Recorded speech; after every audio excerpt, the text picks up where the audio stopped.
Masters, mistresses, the Doctor requires materials in order to maintain the TARDIS and ensure continued functionality. He similarly requires carbon-based comestibles to sustain his own biological functions and existence. Master would never say this, but he requires aid beyond that supplied by this unit in order to acquire these. To aid the Doctor in his various tasks and creations, this can be most effectively achieved via Patreon or Substack subscriptions, or through donations directly to PayPal. Or if you desire physical goods in return for your contributions, written accounts of my travels with the Doctor are also available on Amazon. Links are in the description below. Thank you, masters, mistresses.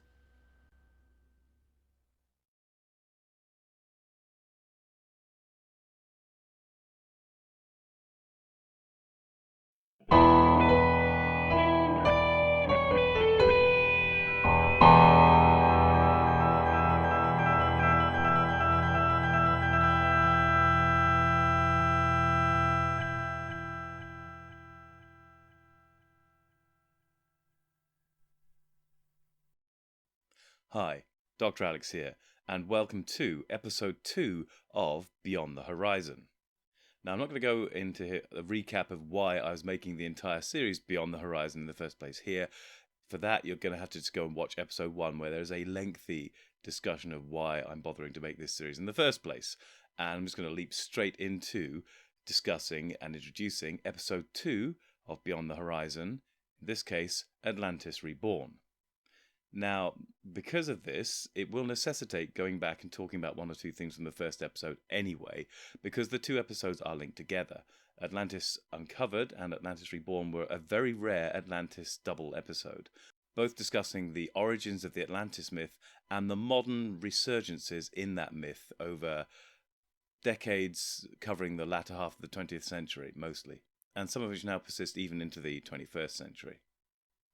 It's not exactly a spoiler to say that most of this episode discusses Graham Hancock and his various theories which, basically without trying to use the name Atlantis, discussed an Atlantis-like civilization that supposedly existed 10,000 plus years ago that gave all of their secret knowledge to the human race and basically spawned all knowledge of farming, technology, language, writing, astronomy, astrology.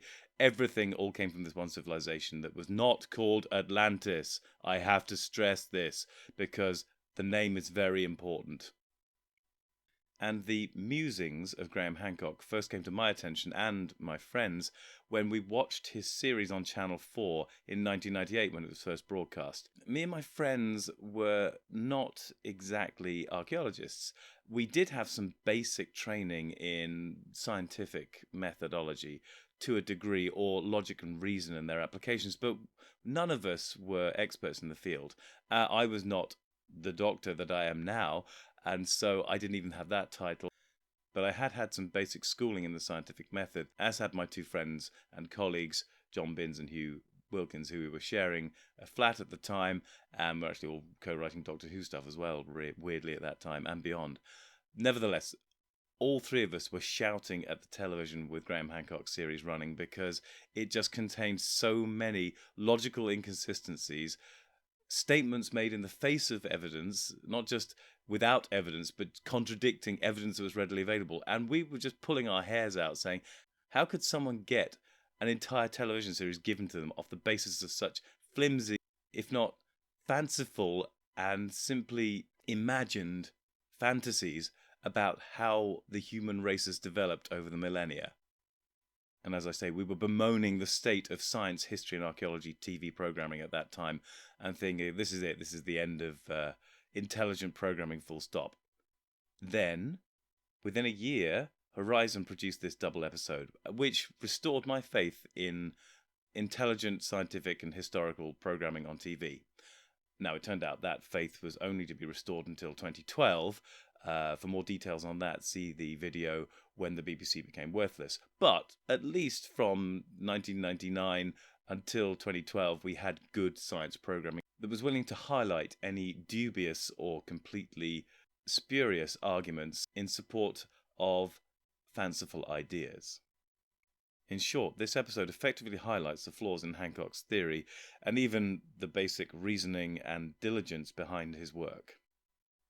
Nevertheless, many people still buy his books and believe his work to be sound in its use of evidence, argument, and even application of science, despite the fact that Horizon in this episode highlighted the problems in those very areas. Before we launch into the episode itself, I would like to apologise for how I may sound today. I may appear a little bit slower than usual and a little bit less coherent. This is because I'm in the depths of a cold, or possibly you might be running this video at 0.75 speed on YouTube for reasons which may become apparent. And finally, I do hope you will join us after this episode for Beyond the Horizon, where I and some similarly interested but non-expert individuals in archaeology will discuss the topics that have been raised in this video. But until then, I hope you'll continue to watch this episode and hope to see you then. And now, Atlantis Reborn.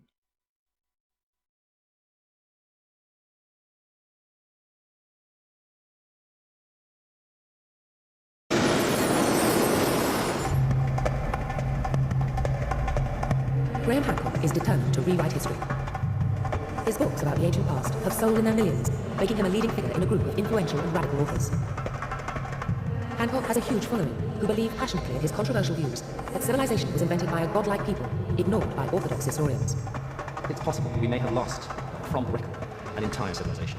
And I feel that the evidence for this lost episode in human history is mounting.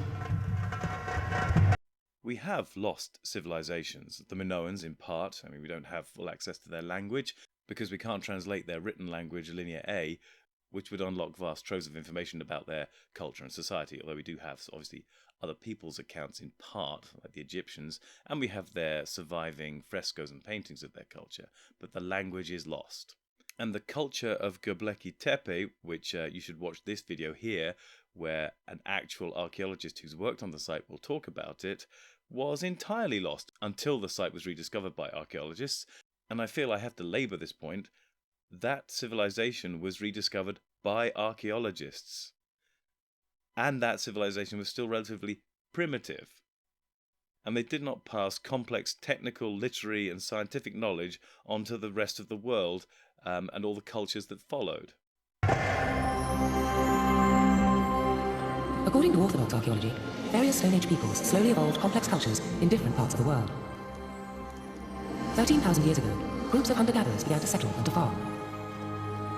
Over thousands of years, they separately developed writing, religions, and astronomy. Eventually, they built the great monuments of the ancient world.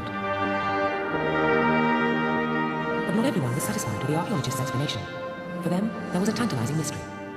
Ancient people, in far-flung parts of the world, who seemed to have had no contact with each other, were doing very similar things, building pyramids and studying the stars. One explanation for these puzzling resemblances was the enduring myth of Atlantis. The story goes that Atlantis was the home of an ancient civilization of astonishing sophistication. When it was destroyed in a flood, its survivors traveled the world, bringing their knowledge to less developed peoples. But the idea of Atlantis as the cradle of all civilization was scorned by historians. Plato was not seeking to write an actual true historical account of this civilization and society of Atlantis. The purpose of him doing this was to illustrate something he couldn't argue properly, rationally, using pure argument. Plato was quite well known for using myths and legends where his ability to reason a point out exactly failed him. And he did this quite openly. I mean, he, in many instances in the Republic, for example, says, well, I can't actually give you the good reasons to why I believe this, or I think it will take too long for me to do so, but I'll give you this myth as to why I think this is the way things are. But obviously this is not really an argument. You have to go away and discover whether or not I've told you the truth or not. Plato was a very honest arguer when it came to philosophy and reason, and he always gave massive signposts when he wasn't sure about something. He was very honest. By the way, all his dialogues are done through the mouthpiece of Socrates, but basically saying much, if any of this is actually Socrates' words, is kind of misleading. This is all Plato all the way through. By the time you get to Republic, this is quite mature Plato. It's further removed from his teacher's words, Socrates, than you could possibly get. The last two books I'm going to mention is Timaeus and Critias, which is the sequel, if you like, to the Republic, very short books. And that's where he actually talks about Atlantis, sets it up perfectly as this circular island with concentric rings within it. It's all very mathematical and geometrical, which is exactly how Plato tended to think of things. He always tried to put things in mathematical terms. He was obsessed with maths, which was the cutting edge science at the time, loved Pythagoras and Pythagorean logic and reasoning. So yeah, he tried to create this geometrically almost perfect society of Atlantis as an illustration of how a perfect society might be, and then how it might degenerate was in fact his purpose in doing it. But he was not describing a historical event. For a start, he puts his Atlantis at the Pillars of Hercules, in other words, around about Gibraltar. Now, if he was truly inspired by Thera, or Santorini as it is today, he might have put it a little bit closer to Greece, since that's where it is. But he wasn't really, as I say, describing a real historical or even a mythological event. The Minoan disaster, which may have sparked some elements of his myth, forms scant information at best. And again, saying that the Minoans were Atlanteans or were the straight progenitor of the ideas that Plato had for Atlantis is a bit of a stretch. I'm labelling this bit because there was an Atlantis museum on Santorini, which, okay, they say in their page, you can see here, this is the Museum of the Myth. But I do wonder how many people wander in there going, oh, it's a museum of Atlantis, it must be real. No, this is a museum showing you a pretty representation of the myth that Plato invented, which itself was already an invention of Plato. It's not a historical account. Anyway, I may have gone a bit too far with this. Oh, that said, one further thing. Plato kind of puts his destruction of Atlantis about 9,000 years in his past, whereas the Minoan destruction was about 900, if that, years in his past, so a lot closer to him. If Atlantis were true, if there was one source, it could be very easily test archaeologically, and the evidence would be clear. The fact that it's not clear, the fact that that kind of evidence is not present, is indicative of the fact that cultures developed independently and were not derived from a single source. Graham Hancock believes that the idea of Atlantis deserves a second chance. He does not claim to be a scientist, but he has used science to revive an old idea. 10 years ago, Hancock set out on a quest. He came back with a radical vision, one that he hoped would overturn established ideas about the past. What we're looking at here is an accumulation of discordant evidence and information which doesn't quite fit in with the orthodox picture. Bits and pieces of a jigsaw puzzle that seem to have been just scattered and thrown all around the world. And yet the feeling that if we can put those pieces together, slowly, methodically, painstakingly, they will show us something that we've forgotten about ourselves. A great civilization lost in prehistory. Scattered and thrown all around time and space, almost as if they weren't connected in the first place. In his research, Hancock became intrigued by the ideas of writers who have linked ancient monuments with the stars as they appeared long ago. Since ancient times, people have seen shapes in the stars, and they've given these constellations names like Aries the ram or Orion the hunter. Different ancient societies saw different animals and objects in the stars. The patterns of the constellations don't change, but the precise angle of groups of stars in relation to the horizon alters over time. It's the result of a process called precession. The Earth spins on its axis every 24 hours, but the axis has a very slow wobble, which lasts 26,000 years. This is precession, and it slowly changes our view of the stars.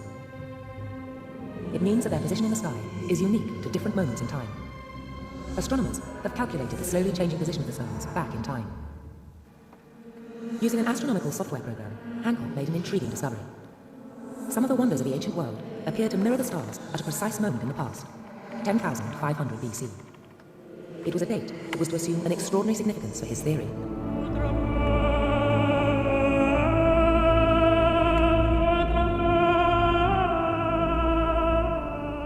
Groups of monuments in Egypt and another large group of monuments far away in Cambodia are copying constellations in the sky as they looked, not at the time when those monuments were constructed, but at a much earlier epoch, the epoch of 10,500 BC.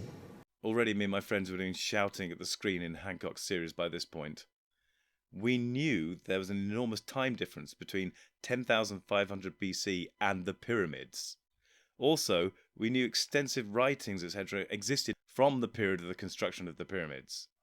Even worse, we were also fairly well aware that the Cambodian monuments and architecture was pretty much modern by our standards. Now, when I say modern, I mean they were basically had an AD after their dates. You might find this a bit odd to call these things new or modern, but, you know, Dover Castle would be contemporary with Angkor Wat.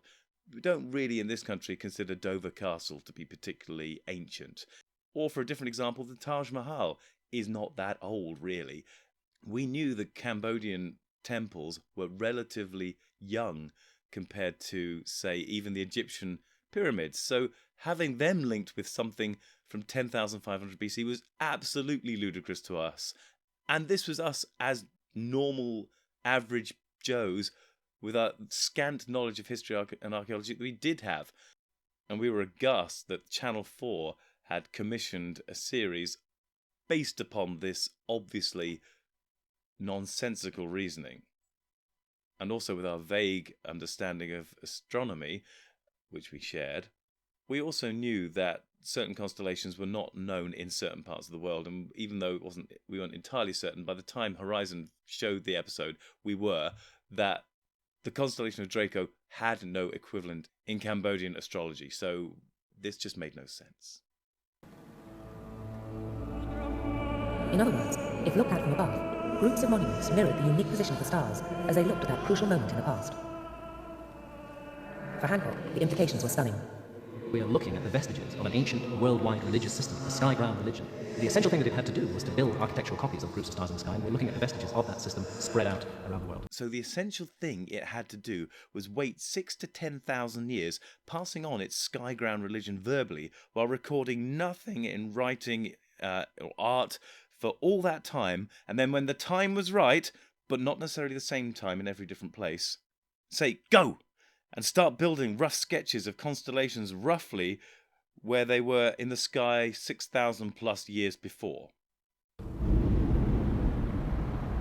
Hancock argued that there had indeed been an ancient lost super-civilization destroyed 12,000 years ago.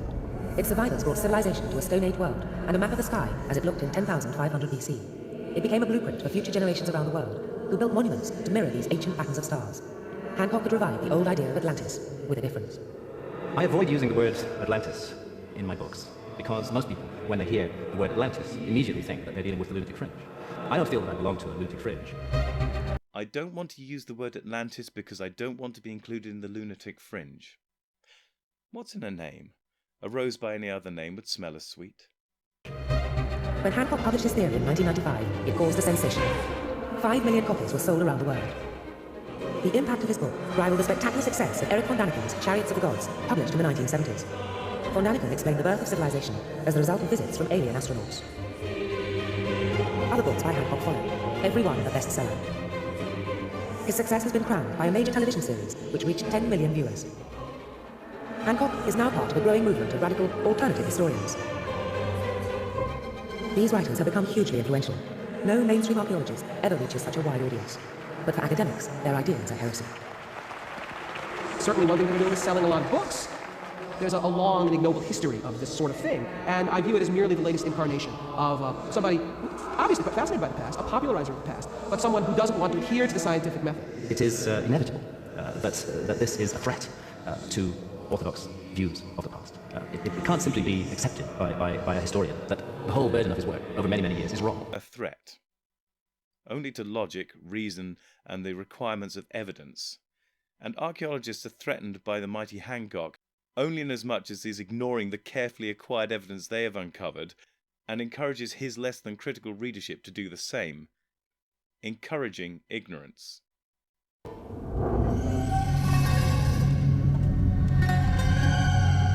If Hancock and his fellow authors are right, we will have to rewrite history. The only way to find out if they are is to test the theory.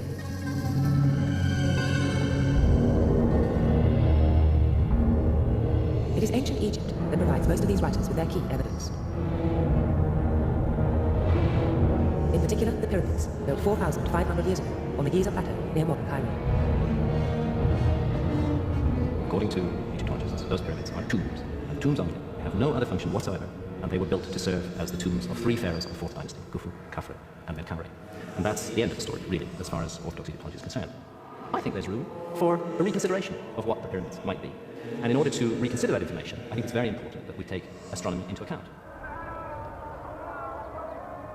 There's always been a mystery about the 3 Giza pyramids.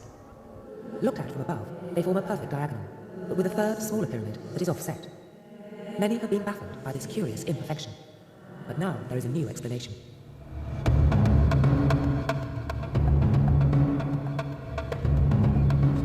Robert Bovard is a former engineer. An engineer is not a scientist, certainly not an archaeologist. In the same way, a medical doctor is not a scientist. Both professions are honourable and vital, and both are built upon scientific knowledge, but they're not themselves the trained acquirers of new scientific knowledge. Which is why generally it's safer and more sensible to bow to the knowledge of experts who have worked in a field, like an archaeologist in this case, or in the case of stellar matters, astrophysicists. He has developed a controversial theory about the Giza pyramids, and it has a crucial role in the evolution of Hancock's theories about a lost civilization. In 1982, on his way to Cairo airport, Beauval flew over these mysterious wonders of the ancient world. There was something about the puzzling layout of the pyramids that began to obsess him. Now if you can see it, you have two large pyramids, which are of almost equal size, and along a diagonal line, whereas the third pyramid, the smaller one, of Menkaure, is offset to the east of this diagonal. Beauval had an inspiration. The plan of the three pyramids reminded him of the constellation, Orion the Hunter. In the middle of the constellation are the three belt stars. They too form a diagonal line with one star offset. It seemed to be a perfect match for the pyramids. I observed that the stars had exactly the same pattern as the pyramids on the ground. You have two bright stars, or two large stars, if you like, and the third one at the top, dimmer and offset to the east, in exactly the same pattern. There are, of course, many other stars in Orion, but it was the three belt stars that led Beauval to make another discovery, one that linked the pyramids uncannily with that date long in the past. As a result of precession, the angle of the three stars changes over time, and Beauval found the best fit on one particular date. So we have a moving sky over a fixed land, the pyramids on the ground. And when you move that sky in time to fit the patterns of Orion, you get that lock in 10,500 BC. Hancock was impressed by Beauval's theory, and the way it linked ancient Egypt with an even more ancient date. But the whole arrangement freezes the time of 10,500 BC.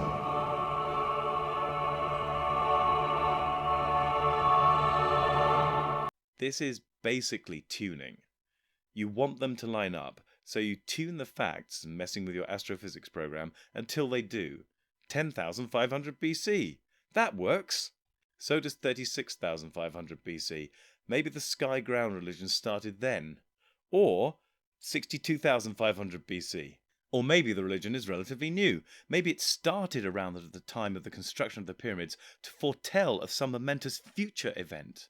We just have to wait until 15,500 AD to find out exactly what they were predicting, as they didn't bother to write down what that was.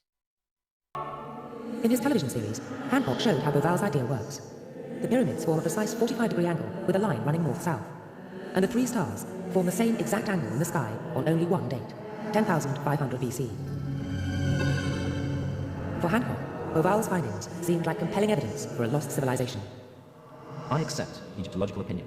The Great Pyramids were built in 2500 BC. I am not saying that the pyramids were built earlier than that. What I'm saying is that they were built in 2500 BC, but designed to commemorate, architecturally, symbolically, and astronomically, an earlier epoch. If Beauval and Hancock are right, the implications are astounding. It means that ancient Egyptian civilization was inherited from a lost people unknown to any mainstream historian.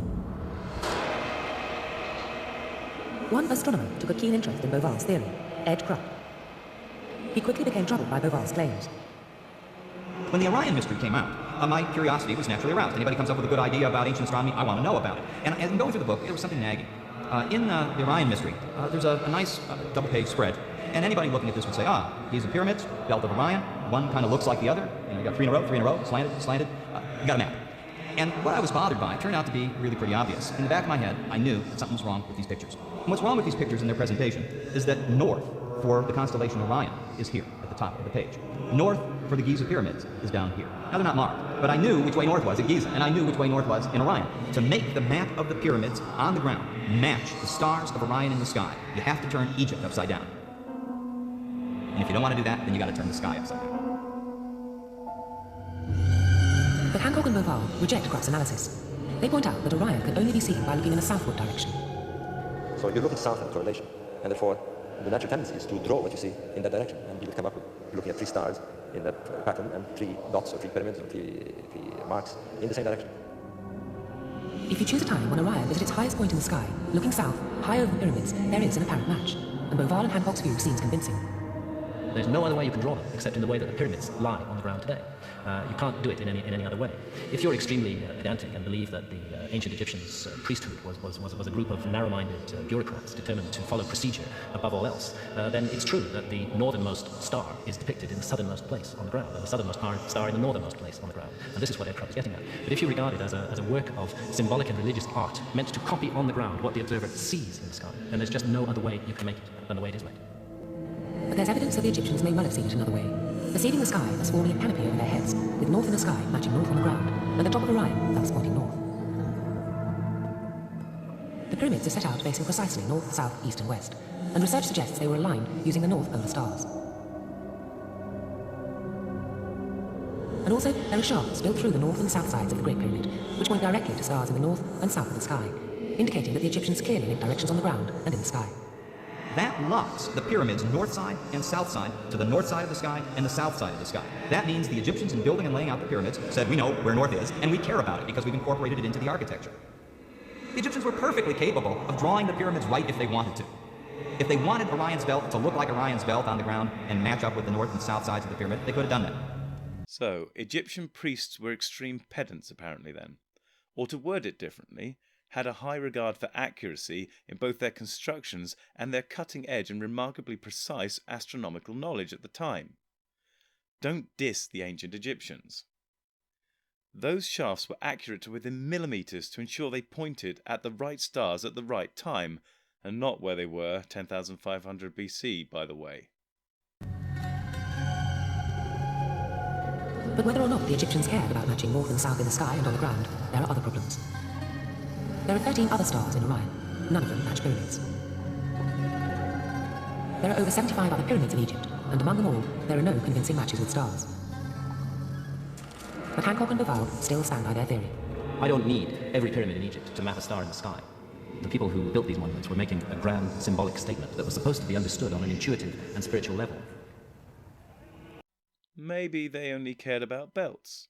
Maybe it was a sky-ground leather goods retailers guild. If Orion had had shoes, perhaps they would have included them.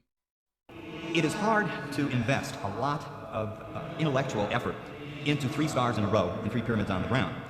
That's like a simple configuration, and it's very easy to find 3 things in a row. And if there are roughly 81 or so pyramids in Egypt, well, yeah, if all 81 of them map the sky perfectly, I'd be impressed. But if 3 of them map the sky, sorta, I'm not impressed. There's more. Astronomer Anthony Farrell has re-examined that precise 45-degree angle that seemed to link the pyramids with the belt stars as they were in 10,500 BC. Farrell found the match was not as precise as originally claimed. The angle formed by the 2 large pyramids is 45 degrees, but the angle formed by the belt stars is 54. Hancock and Boval dispute the large size of Farrell's angle, but accept there is a discrepancy. No, they're not absolutely correct, and I don't care. I don't care. Perhaps there has never been a more telling phrase uttered. I have to stress that in my view, the ancient Egyptian priesthood was not staffed by ale-retentive bureaucrats. The ancient Egyptian priesthood was a group of creative and imaginative thinkers who were exploring the mystery of life and death and who believed that there was a connection between ground and sky. They wanted to make a resemblance on the ground of a particular moment in time. There is a simple explanation for the way the pyramids were laid out along that diagonal line 4,500 years ago, and it has nothing to do with Orion. Kate Spence is an Egyptologist. She studied the historical sequence of quarrying and construction on the Giza Plateau in 2500 BC. The interior blocks of the pyramids were extracted from quarries on the plateau itself. The bases of the blocks can still be seen today. It turns out that the choices of the pyramid builders were severely limited by the site they had chosen to build on. It's entirely possible to explain the position of the pyramids relative to each other just through the geology of the site and the nature of the pyramids themselves. If we look at a map of the pyramids, which shows the contour lines, you can actually see it quite clearly. These are the pyramids, the Khufu Pyramid, Khephren and Menkaure, and they're built on a ridge which runs diagonally. The reason they're set obliquely to the ridge is because they're aligned so carefully towards north. So this is the first pyramid to be built, the Khufu Pyramid, and when Khephren came along to build his, he couldn't build it in a straight line because there's a quarry here and it's very steeply sloping, so he had to set the pyramid back. For 2 reasons, both so that it was on a reasonably high level, and also so that he could get a clear view of north for the alignment. And exactly the same thing happened when Menkaure came to build his. It's actually set back from the line of the Khephren Pyramid, because if you see here, the contours are very close, so it's quite steep. So it's set on a level plateau at about the same height as the Khephren Pyramid, and with a clear view towards north. It seems clear that as the Egyptian kings built their monuments across the Giza Plateau, the decisions they made about the position of the pyramids were not inspired by a pattern of stars, but were the result of the limitations of the site they chose to build on. But Graham Hancock's radical theory about the past does not depend on the Orion theory alone. He claims to have discovered a global network of ancient monuments, either mapping constellations on the ground or linked in other ways to the stars. He believes that they're all based on a 12,000-year-old blueprint of the night sky. Far from Egypt, Hancock has discovered other crucial evidence in Cambodia, at one of the most extraordinary archaeological sites in the world, the temples of Angkor Wat. The temples were built by the Khmer people 3,000 years after the Giza pyramids were built, but Hancock claims to have found evidence of a more ancient master plan.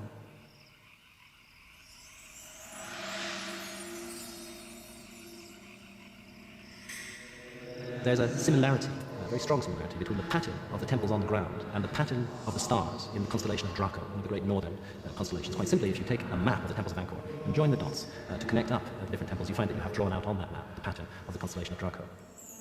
As Hancock shows in his television series, it does seem as if the temples at Angkor are a genuine mirror of the stars, mapped out by the lost civilization. And that wasn't all. The temples of Angkor also seem to be connected with that momentous date, 10,500 BC, as a result of this session. I found extraordinarily that the correlation becomes as close as possible to perfect only at one date, and that is 10,500 BC.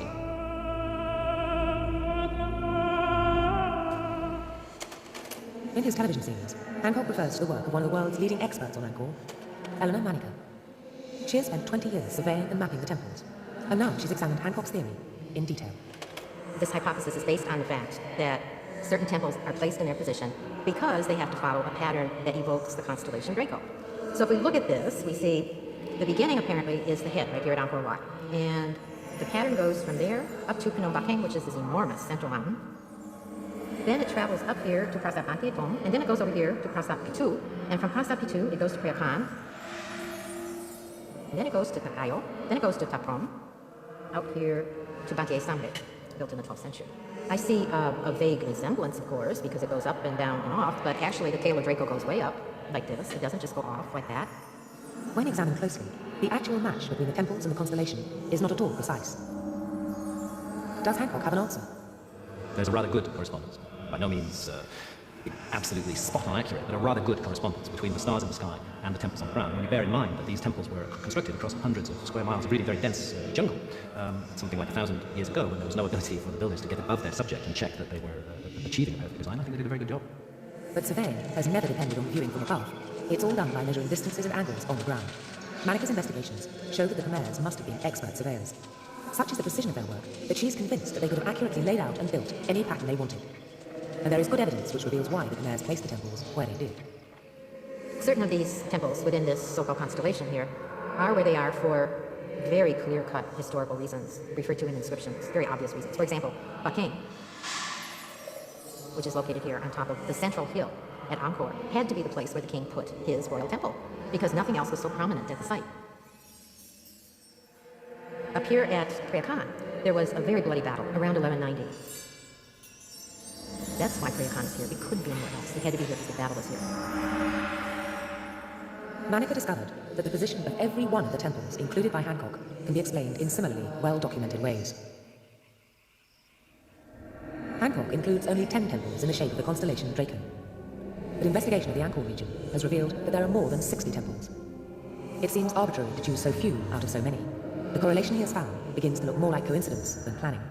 I'm sure that there are academics who can find a dozen reasons why the resemblance of the temples of Angkor to the pattern of the constellation of Draco is accidental and a coincidence and can be explained in all sorts of other ways.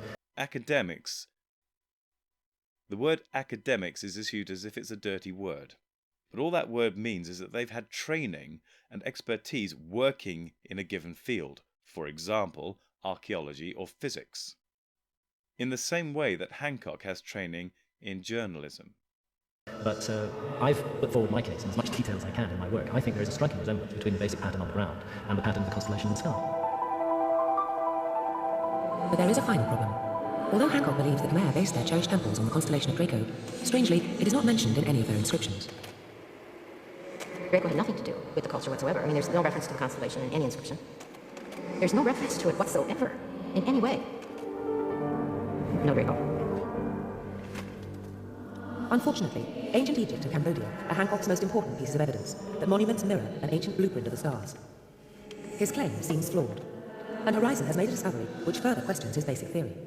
It links a group of unique monuments with a pattern of stars. Here are the monuments on the ground looking north. The pattern matches one of the great constellations, Leo the Lion.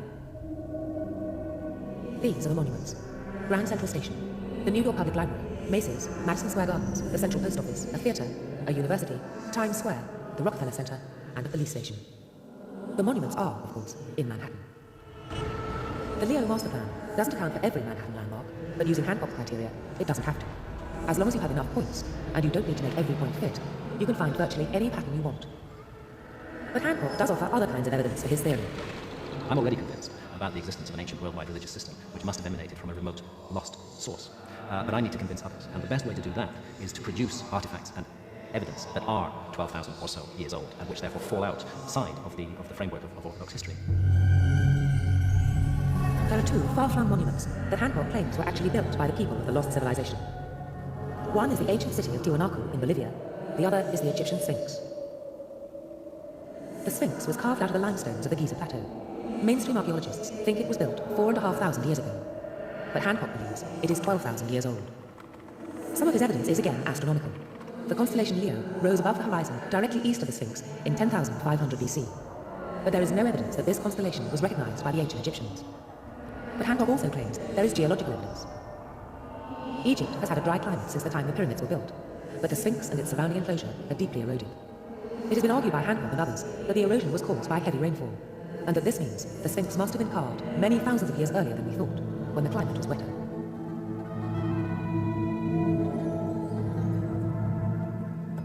But the erosion argument has not stood up to the scrutiny of geologists.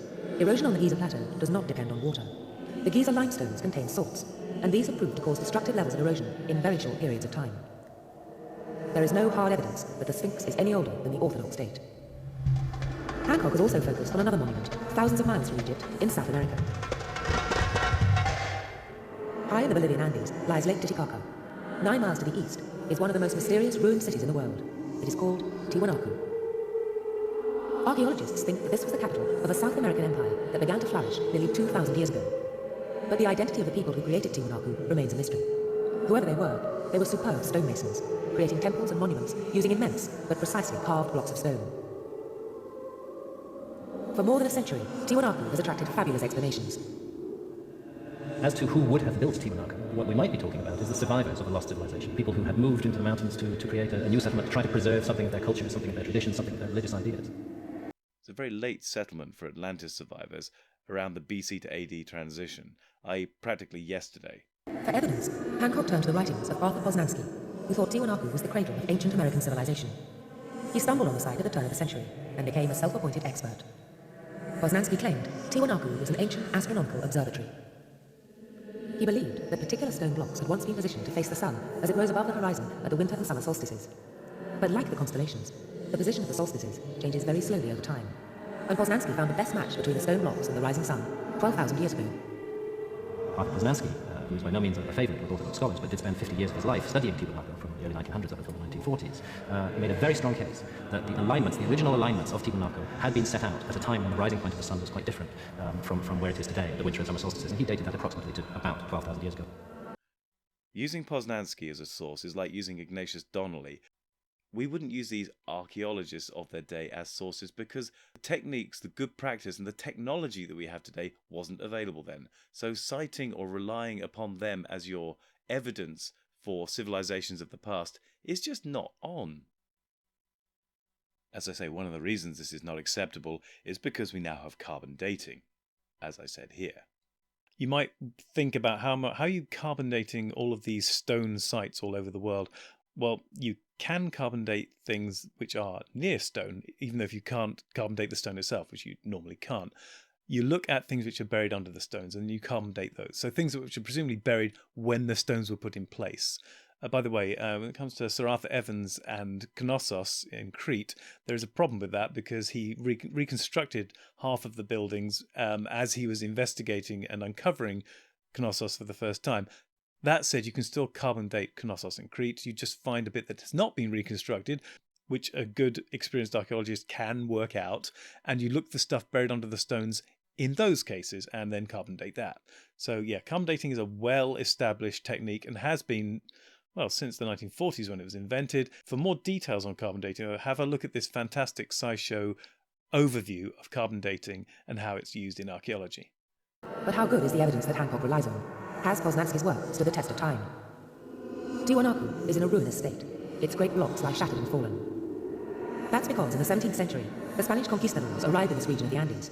They set about destroying this pagan monument. The Spanish broke up the site, moved hundreds of blocks, and built a cathedral with them nearby.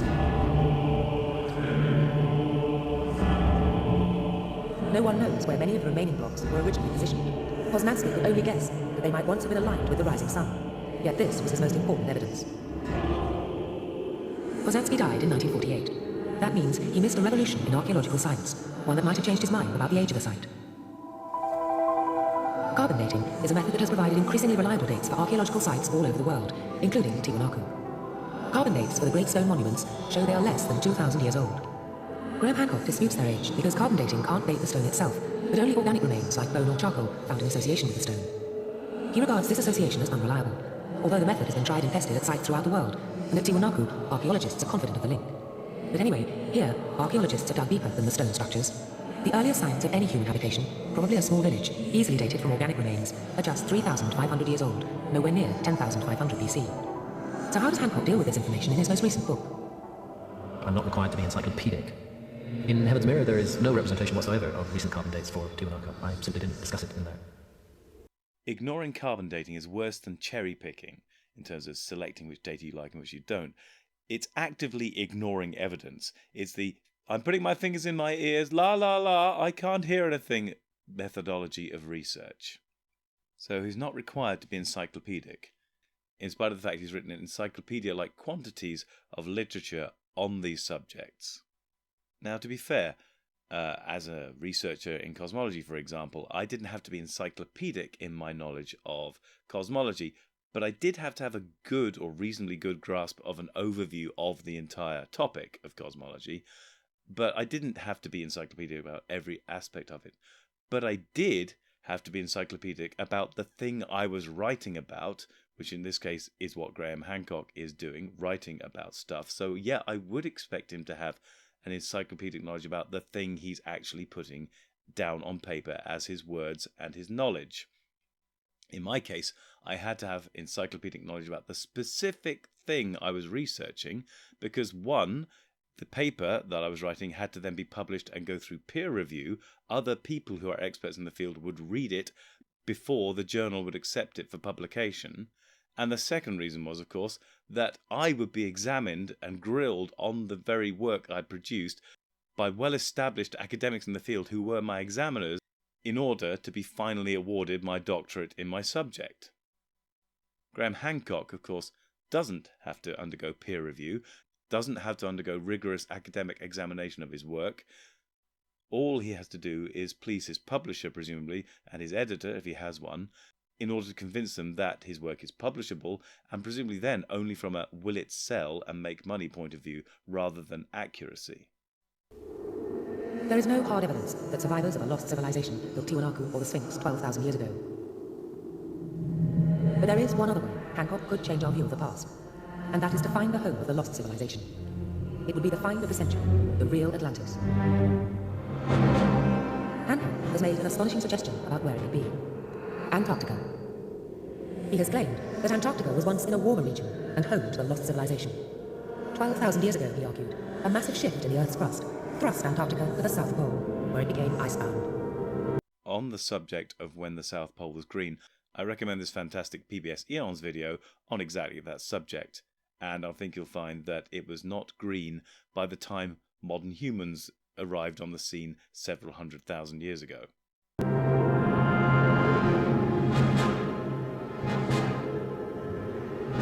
Geologists have studied the history of Antarctica through ice cores, some as deep as 3.5 kilometers.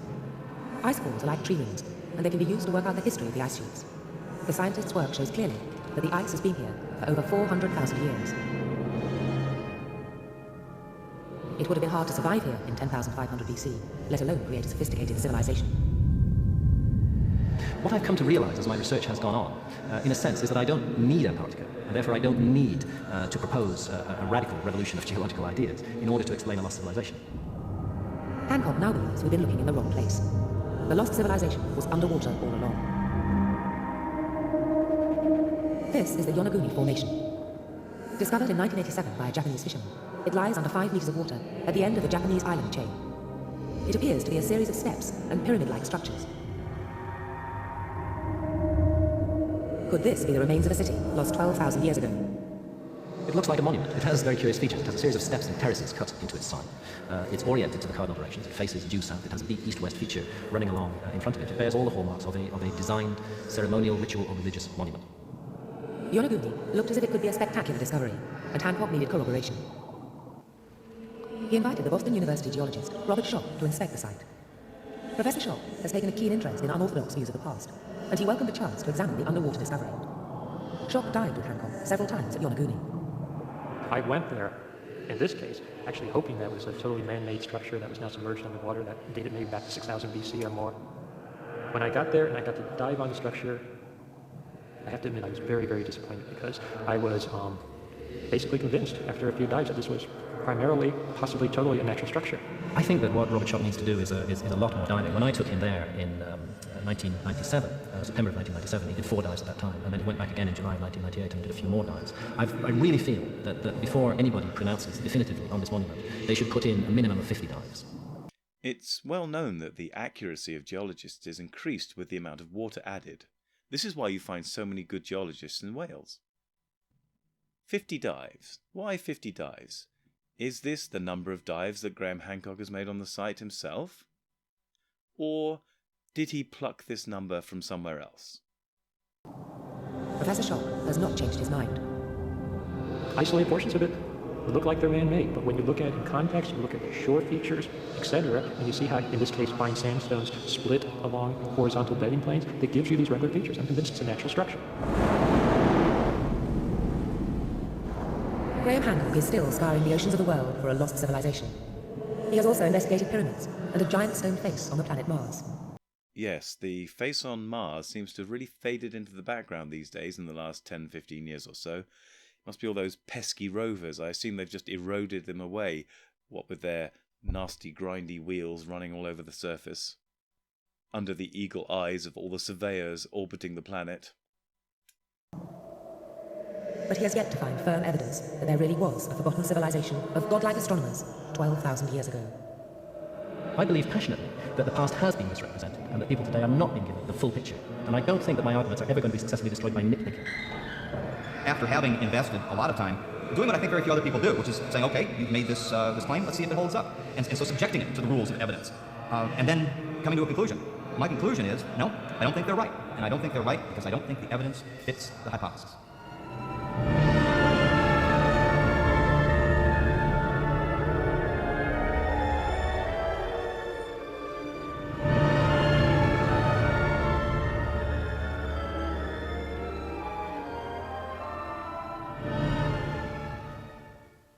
Do you believe in Atlantis?